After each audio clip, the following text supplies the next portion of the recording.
I'm building a house with my own hands, and I've finally reached the stage where I can turn the scary attic into 2 cozy living rooms. The first thing I needed to do was insulate the interfloor ceiling and make a proper floor upstairs, which is what I'll talk about today. The ceiling in the house was made with wooden beams from Luel Brusa, measuring 240 by 90 millimeters and 7.2 meters long. Initially, I laid some boards for easier movement in the attic. A quality vapor barrier was installed below, covering the floor beams with all seams taped and sealed at the walls. Boards were also installed underneath so that the insulation between the beams wouldn't fall down later. The design of the house allowed us to celebrate the housewarming with only the first floor finished. To fully finish the first floor, work on the second floor must begin. With the empty space between the beams, there wasn't enough sound insulation for the rooms on the first floor, since sound traveled through the hollow ceiling. To build a proper staircase to the second floor, you need a precise floor level in the future attic. To simplify this, I chose to remove the middle purlin posts at the roof rafters. Calculations show they aren't needed. I could skip it, but the purlin with posts will frame future partitions and I'll reinstall the posts later. I used the multi-tool to cut the fasteners, removed the boards, and cleared the area for the floor covering.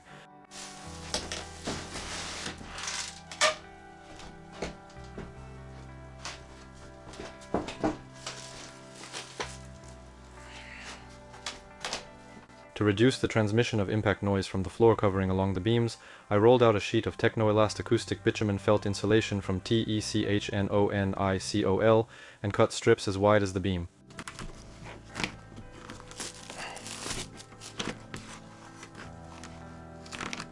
I vacuumed debris from the floor beams and stapled the underlayment to them with a furniture stapler. There are ready-made rolls of foam polyethylene for these purposes, but I prefer the bitumen felt underlayment. I removed the fixed boards from the attic joists and began moving them partially back into place. While insulating the roof, I had leftover wool scraps, which I placed between the floor beams by the walls up to the first crossbar instead of throwing them away. I didn't fit the boards tightly and screwed them in pairs. I arranged the boards in such a way that there was no wood rubbing against wood anywhere to avoid creaking. Since the attic was used for its intended purpose, to store all sorts of things, and also held some materials for work, I decided to proceed step by step from one beam crosspiece to the next. I had to move things around a bit from corner to corner. Of course, it's better to completely clear the space for work, but I just couldn't do that. I laid the underlayment on the beams as before and started filling the cavity with mineral wool. As an insulator for the ceiling, I bought good basalt mineral wool, Techno Nickel Rocklite. I bought it in compressed packages, meaning the wool is in a compressed state. These packages are much more convenient to carry, transport, and store since they take up much less space. This packaging was convenient to grab and easy to lift alone into the attic with a ladder. After cutting open the package, the wool immediately expands in volume, but you should keep in mind that it will take some time for the slab to reach its stated thickness. Much depends on how the wool is stored at the seller's warehouse. The manufacturer's recommendation is to immediately shake the top and bottom slabs when opening a compressed pack, since they were under the greatest load. Next, before installation, you need to shake each slab. Hold the slab vertically and shake it gently. The spacing of the beams turned out strange for me. Ideally, it should be 58-59 cm, so that you have to cut the insulation as little as possible. Since the slab is usually 600 mm wide, the wool should fit tightly in place. Even with non-standard spacing, it's fine. I measured the size from the slab and cut it with a special insulation knife. The main rule is to place the slabs with staggered joints so that the wool is pressed tightly together and there are no gaps between the wool and the beam. And one more thing that is often overlooked, I positioned the edge beams of the floor so that they are not right up against the wall, so that this area can be properly insulated. That way, I closed off another cavity and moved on to the next one.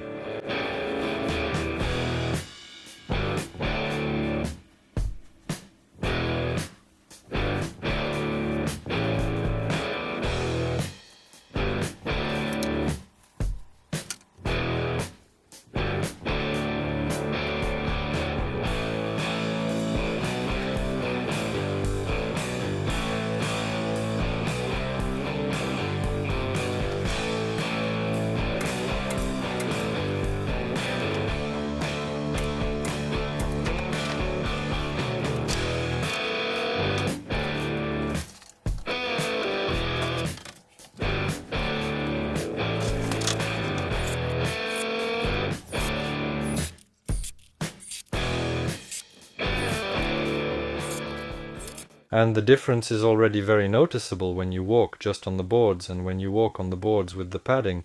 It's much more pleasant now. And if you walk here on the rolled out part, it feels like you're walking on a carpet in a room. It may seem like a small detail, but it completely changes everything for the better. The crossbars between the beams were already installed every meter 20, making the job easier because there was less need to cut boards. Due to irregular beam spacing, there were some insulation scraps, but waste was minimal. Production, since I used those scraps to fill some cavities, just make the next layer with a whole board to cover the joints. You have to move very carefully on the beams without any flooring. Even though there are boards underneath, you can easily teleport from the attic to the first floor.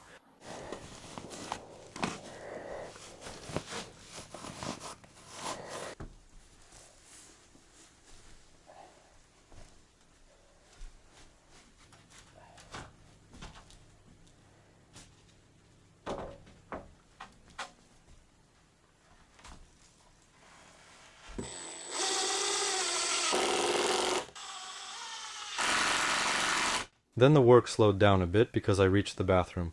Before laying the mineral wool, I additionally taped the joints between the insulation and the partitions with aluminum tape. I taped over all damaged screw spots in the sheathing, and where wires join, ventilation is the most important part. I decided to replace the cheapest flexible duct with a proper round plastic air duct. Not only is this flexible duct completely unreliable and tears at the slightest touch, but there's also the issue that it's really hard to fit because of the way it curves and those metal ribs inside it. I've already reattached it several times and it just keeps falling off. So there's a stretch ceiling there, it moves back and forth like this, and the duct just pulls itself out of that thing. I sealed the elbow pipe connection and all subsequent joints with aluminum tape. For the ceiling, I measured and cut the needed piece using a multi-tool. I connected the air duct to the diffuser in the stretch ceiling and sealed the duct-to-vapor barrier joint with multiple layers of tape. Since I used a 100 mm diameter air duct and the distance between the beam and the floor decking was 90 mm, I made a notch in the beam using a multi-tool, a chisel, and a hammer. Now I can continue laying the insulation.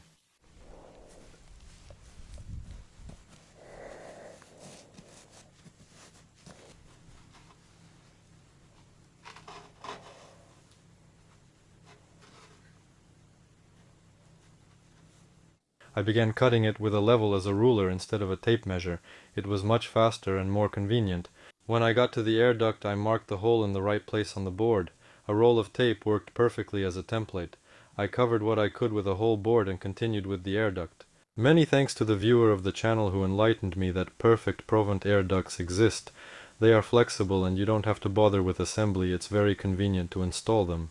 They are anti-static so dust doesn't collect, and they're also antibacterial. I wanted to buy them, but I ran into the problem that they are only sold in coils of 50 meters, and even for a 100 square meter house you don't need that many air ducts. And if they were a bit more accessible in terms of length, being sold in coils of at least 25 meters, I would have bought them, but as it wasn't practical, so I had to use regular plastic air ducts.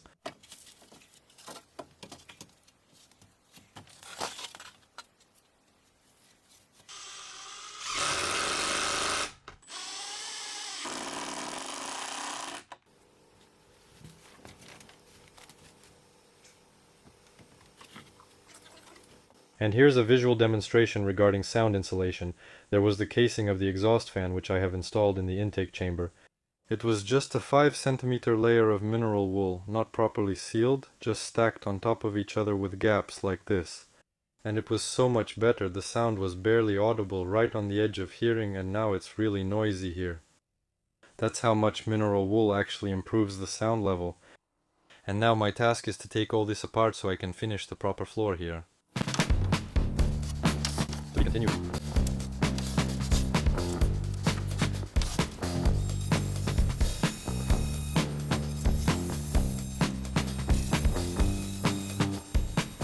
To be continued.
I reassembled the ventilation housing temporarily, since it will need to be moved again when laying the next layer of flooring. For now, I moved on to the area near the stairs. The future stair stringer needs to rest on something, so I cut out part of the interfering beam. I measured the exact size and used a miter saw to cut a crosspiece, which fit snugly in place, and additionally secured it with screws. I also cut off the top part so that the boards would be level with the floor beams. This way I could fill the remaining space with mineral wool. Honestly, I kept putting off the work on insulating the floor because I had a traumatic experience insulating the roof, where I was itching for 2 weeks even though I was wrapped up in a protective suit. To insulate the floor I used a different wool type, and working with TECHNONIKOL Rocklight was quite pleasant. I still used a respirator with carbon filters and gloves, and if the gloves had been better, I probably could have avoided the itching altogether. After a day of work, you just take a shower and you don't itch anymore. In practice, I found that if you use good basalt wool and install it not above your head, you could even call it a pleasant job. TECHNONIKOL stone wool is made from rocks of the basalt group. The production process is actually very similar in principle to making cotton candy, except here, instead of sugar, stones are used. A low phenol binder is used for the fibers, and much more of it is used in the furniture we have at home. That's why the material is really safe. Wool is eco-friendly and safe, emitting nothing harmful. Protective gear is needed only during installation, mainly for cutting the boards. Whole boards hardly produce any dust, and later they remain undisturbed behind the vapor barrier, so we don't come into contact with them at all. Mineral wool is good and warm, and it's also a sound insulator. It's durable. And for someone who has personally had to run out of a burning house, it's very reassuring that it doesn't burn, and serves as a good barrier to the spread of fire. The stage with the wool was almost finished. A bit of flooring work remained. To keep board edges from hanging over purlin posts, I cut blocks, screwed them to the beam, and laid the underlayment on top.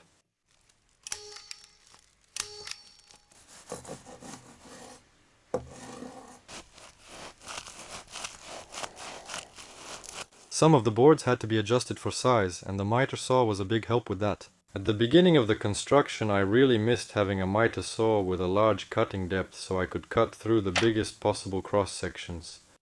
If it also had a laser guide, it would be the perfect miter saw. Based on your comments, I also bought a roofer's hammer. It's a pretty cool tool too.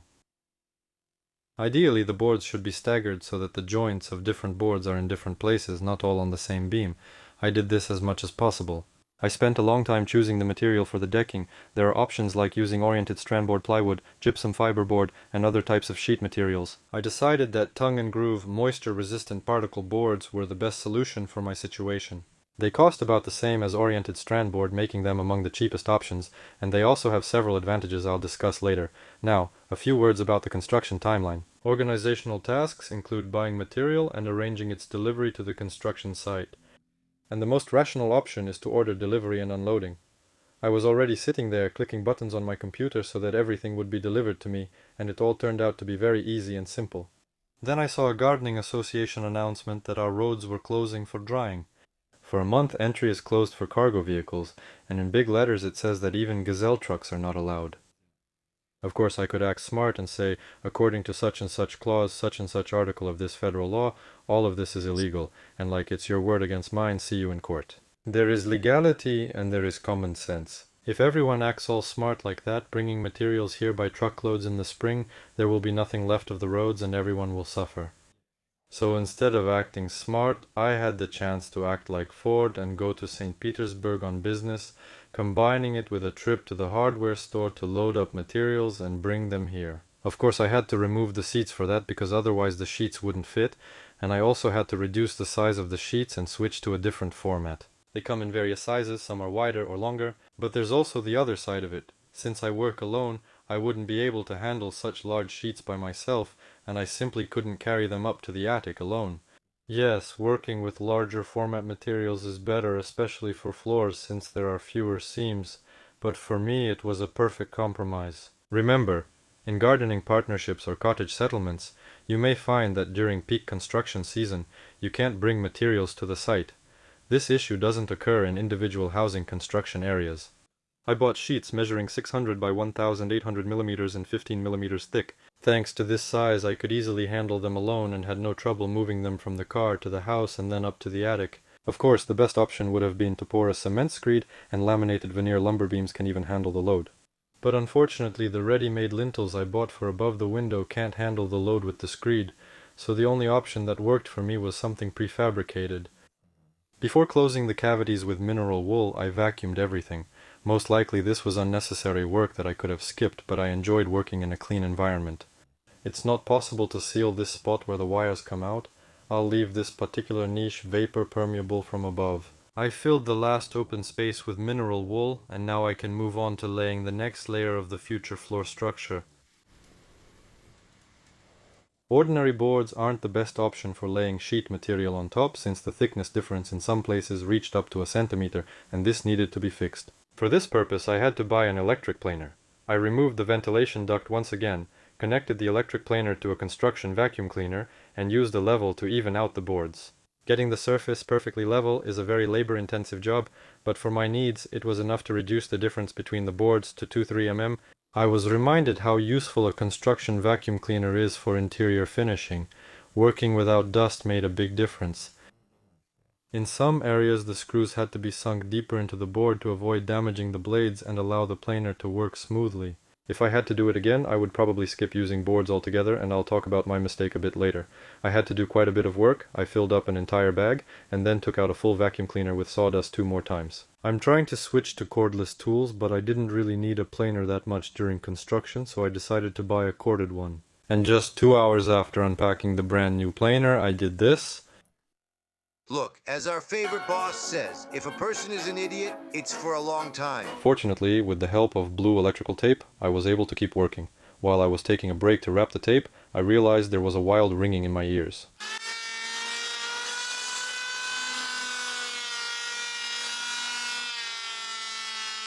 And working for several hours straight in loud noise in a confined space is not the best idea. Here, the noise-canceling headphones I gave my mother-in-law as a gift came to the rescue. Plus, I didn't immediately realize that I would have to do a lot of work on my knees, and after about a week of work my knees turned yellow and started to hurt a lot. Only then did I remember that when I had door installers working for me I noticed that they were wearing knee pads, and not even special ones, just regular Asics volleyball knee pads. By the time I realized it was too late. If I could redo it I'd plan ahead and get knee pads. The next layer of the pie was TECHNONICOL master sound insulation, which is the same bitumen felt underlay. I rolled it out on the floor and had to cut holes for the ventilation outlets.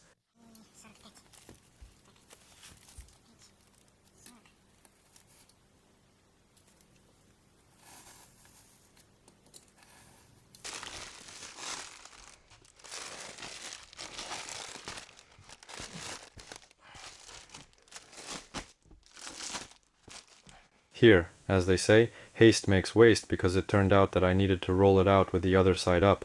Flipping an already unrolled roll was super inconvenient. But if you know in advance which side should be facing the floor, everything is easy and simple. I flipped it the right way, marked the hole again. The underlayment has an adhesive strip on its edge that should be folded up. I unrolled the next rolls right next to the sheet, end to end. Then I removed the film from the adhesive strip and joined the rolls together.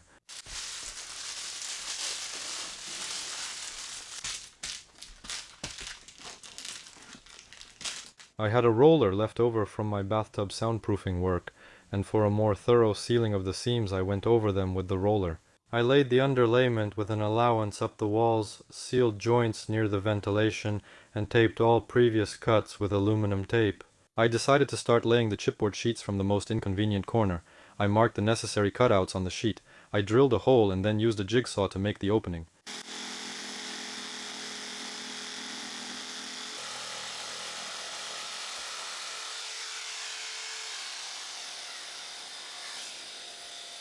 I placed the first board with the grooves facing the wall and applied PVA D3 glue to the tongue. On the second board I also applied glue into the groove and joined the 2 sheets together. This should be done row by row.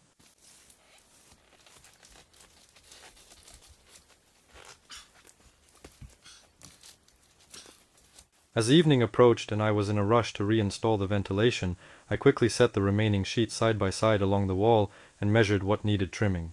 Be careful not to cut from the wrong side. One has a groove and one has a tongue. I used a jigsaw to cut the sheet across as before. I began the second row with the leftover piece, since I also need to stagger the joints here.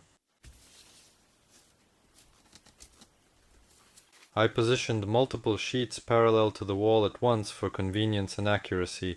The instructions say the sheets should be 1 centimeter from the wall. Here I can clearly demonstrate the advantage of these boards, because right now its edge falls into the space between the planks. In the gap it's kind of hanging in the air. If this were oriented strand board or plywood, I would have to cut it like this to join 2 sheets on the plank. Thanks to the ship pass system, I can join 2 panels right in the air. And again, thanks to the lathing with a small step.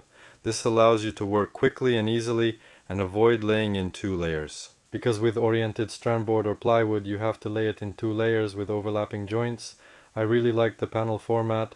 The next day I continued working. The panels are positioned as moisture resistant. However, to make sure there's no swelling over time, you need to glue the joints, and it's also preferable to cover them with adhesive tape on top afterwards. The installed sheets need to be screwed to the battens. I did this around the perimeter, about every other board, and I did this throughout the entire attic area. A finished floor covering, like laminate, modern quartz vinyl, or carpet, can be installed over the particle board panels. I prefer carpet for better sound insulation. Regarding the floor structure, the floor assembly is solid. It depends on where it will be used. Since I'm separating 2 heated floors, in my case, theoretically, I could do without any films on top at all. As justification, here's something from a construction manual. But if you use films, then according to the technology, both below and above you should use vapor barrier, not a membrane. For me, the Underlayment's metallized coating serves this purpose, but then how can vapor or water escape, I wondered, and I think many of you do too. The thing is, vapor shouldn't get inside the ceiling structure at all. That's thanks to a good, carefully sealed vapor barrier from below. Plus, a stretch ceiling is another additional barrier against vapor. Again, from above, thanks to the vapor barrier and the moisture-resistant floor covering, nothing should get in. Both the beams and the boards have been inside the house at room temperature for 2 years, and they simply can't dry out anymore, so in my case I can safely cover them with vapor. Another important aspect is good ventilation, which is constantly working in my house. And the airtightness of the structure is another important factor for improving sound insulation. The first floor or unheated attic floor structure will differ. All flooring options are available on the TECHNONIKOL website. I'll share the link in the description. My task was to do the best possible in terms of sound insulation for a reasonable amount of money. And here's what I ended up with. Right now I'm at an intermediate stage, you can see it clearly. Here's a demonstration of how to do it better than I did. First, the insulation should reach all the way like it does on the left side, right up to the flooring. There shouldn't be this gap. A lot of do-it-yourself builders leave a ventilation gap there on purpose, but there shouldn't be any ventilation gap here. The insulation should go right up to the flooring. I prioritized certain rooms, the bedroom, the toilet, and the bathroom. Above those rooms I made it fit tightly for a specific reason. It needs to be done this exact way. In one of my previous videos I mentioned that my vapor barrier would make a squishing sound when you opened or closed the door. So it would rustle because it would move up and down like this and make these nasty horrible sounds. And when I put the insulation in there so that there was a gap and the insulation didn't press against the vapor barrier, it still moved a bit, so it got better, but not completely. But when I installed it tightly so it fit from floor to floor and pressed against the vapor barrier, that was it. Now in any room, when I closed the door like it was in my room, and especially in the bathrooms, it was extremely uncomfortable. Now that's it. Nowhere do I get any extra sounds when opening or closing doors. I used leftover insulation wool above the hallway and kitchen living room, since these are the least important rooms. In some places there was enough to finish it, in others there wasn't enough. And a very important point number 2 is the flooring. It should be solid. And ideally, actually, it would be better to avoid using boards here, because with natural boards, even if you try to place them tightly together, they still won't fit perfectly. There will always be a gap, because the boards are uneven. There's no point in buying something dry and strictly calibrated or tongue and groove floorboards, because that would cost so much money that it's easier to just buy some kind of thicker sheet material and make a solid floor out of sheet material. The point is that with an air gap you get what's called the drum effect, when the sound wave is reflected multiple times from the surface, and as a result the sound is amplified. I thought that different materials have different reflection coefficients, and the drum effect between mineral wool and felt would be close to 0, but I really messed up, right in front of the whole group. And that's how important tuning experience is. With the information I have now, I wouldn't have bought boards for the flooring in the first place. I would have bought 22 mm thick oriented strand board. I could have bought non-compressed insulation for about the same price and gotten better results. It's currently very hard to buy laminated veneer lumber beams, not just due to cost, but also because they're difficult to find for purchase. They can be replaced with glued laminated timber, which is much more accessible and has similar load-bearing capacity. There are also options with I-beams and wooden beams. So, what was the final cost and what was the result? More than 120,000 rubles were spent for an area of 48 square meters. Adding the cost of beams and bottom sheathing brings the total to 200,000, and someone might remember that the insulated reinforced concrete foundation slab cost me the same 200, but that was at prices from 3 years ago. And today it would cost more than 500,000, so the floor with wooden beams is still several times cheaper.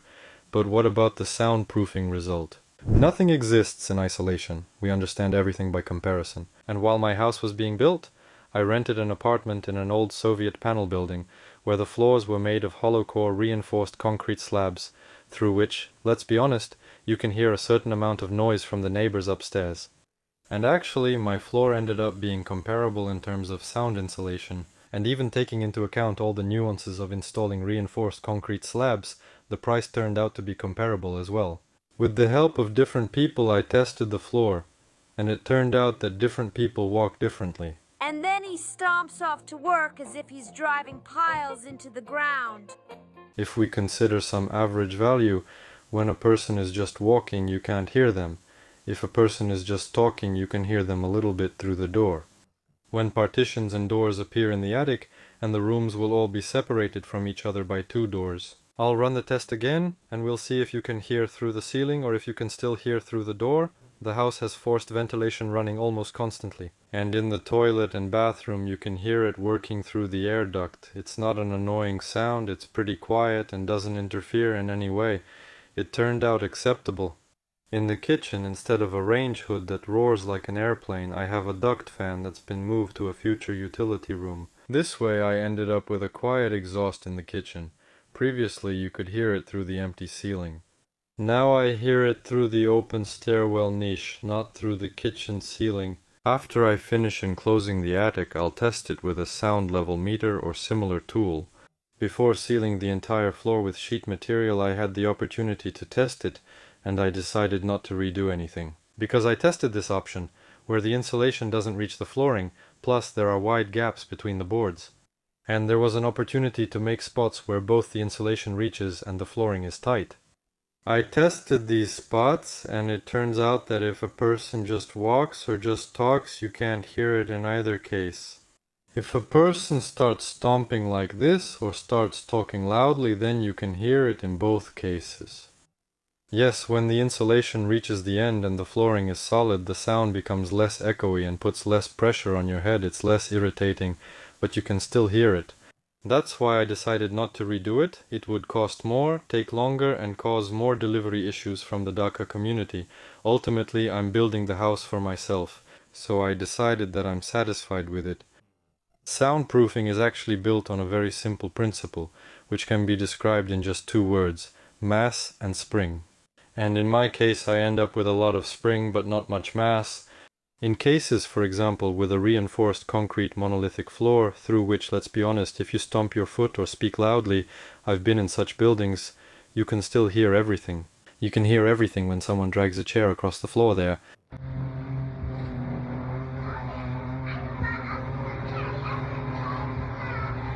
In this case, there's a lot of mass but not much spring, and to achieve perfect sound insulation for the floor or any other structure, we need to combine these 2 parameters, and that's where mineral wool comes to the rescue again.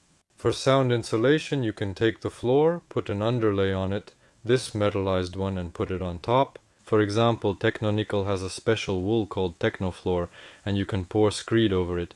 This way we get a floating floor system that has both mass and spring. And such a floor can be described as providing acoustic comfort. In my case, if it weren't for the problem with the lintels, I might have considered pouring the screed.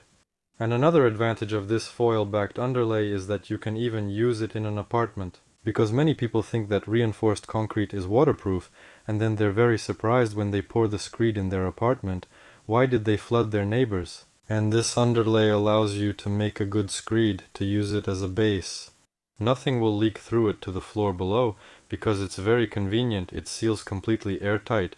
If you keep thinking about the best kind of flooring, then really the best flooring is no flooring at all, and if possible it's better to build a single-story house. But you have to understand that not every plot of land allows you to build a single-story house. There are cases when you need to build several levels. My work is delayed because that's just how it happens. It happened that I broke a rib, and with my foolish bravery I kept working. I really regretted that decision later. Don't do it. Don't repeat my mistake. Right now everything is fine. I'm slowly healing. I managed to earn money for a staircase, so soon there will be a staircase and I'll continue working further. The most expensive thing right now is the attic windows. I don't know how I'll manage to solve that issue, but I'll definitely figure it out. Then I'll have to deal with the partitions, and then it's just the final finishing work. I'll discuss that later, so subscribe to the channel for updates. Also check out my Telegram channel, the link is in the description. And see you in the next video.